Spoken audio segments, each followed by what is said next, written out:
Martin gave you what you needed tonight? Yes, he did. Without a doubt, he did. He's a work in progress. And Charlie, he leaves the game pitching 7 innings, 3 runs. The Charlie you've seen the first 2 times this season, I believe, is a vast improvement from the Charlie Morton you saw last year. So he knows there's still work to do. Sometimes that ball starts running on him arm side a little bit, but he's just going to keep working at it. He gave us a chance to win the game. Did you see a flash of Pedro knocking that ball down like he did last night when it was hit down the line? This one was, I think, would have been hit harder, and I think the only way he makes this play if he's straddling the third base line. It was smoked, right? You pitch in traffic 2 straight nights, usually it doesn't end up well, and we've done a lot of that the last 2 nights. And good hitter, ball ran back into the bat path, and he smoked it.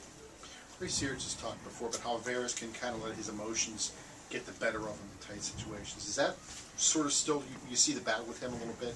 I think there's times maybe. I know tonight, I don't know if it was his emotions, but he got into a little rhythm where he was overthrowing. Just wasn't finishing pitches. There was a conference on the mound before that pitch to Wigginton. Did Veras throw the pitch that you all wanted? Well, sometimes we don't always go out and tell him what pitch to throw. Sometimes it's to go out to call him. Sometimes it is to set up hitter. He missed his location on that pitch. Ryan hit a couple balls pretty hard. Pardon me? Ryan Dillman hit a couple balls pretty hard today. Yes, he did. Yes, he did. Even the out that he hit to left field, he hit 3 balls pretty well today. Did you feel like there was a point in the game, I think it was maybe the 3rd, Reynolds started to focus on base runners a little bit. You got Reynolds out of his rhythm, but you couldn't put him away. I think you had Tabby on first, you stole it, but you ran on him, you hit behind him. That you started to get to him, but you couldn't really hit a gap or hit a ball hard. You started to crack a little bit, though, in that 3rd, Clint. Well, I think there was an opportune inning for us to make something happen. We obviously hit the home run in the 2nd, and it looked like we were making some momentum. But he made pitches that he controlled our bat speed.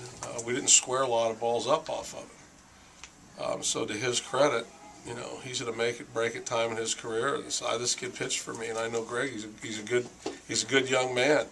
He was a hard trier when I had him, and success really wasn't on his side. So you tip your hat to him from hanging in there and being persistent and fighting back. But I was, last night we wanted to do more. We just got a couple bats that are getting close to opening up, and it sure would help our offense. We get a couple more guys in play. Bullpen going back to full strength tomorrow? No, I think that's a pipe dream. I mean, if you follow the game and know a guy threw 70 pitches yesterday, with 1 day off, that's unrealistic. I think we'll have at least a body or 2 back in play. Veras will be a guy we check. Hanrahan is obviously be in play.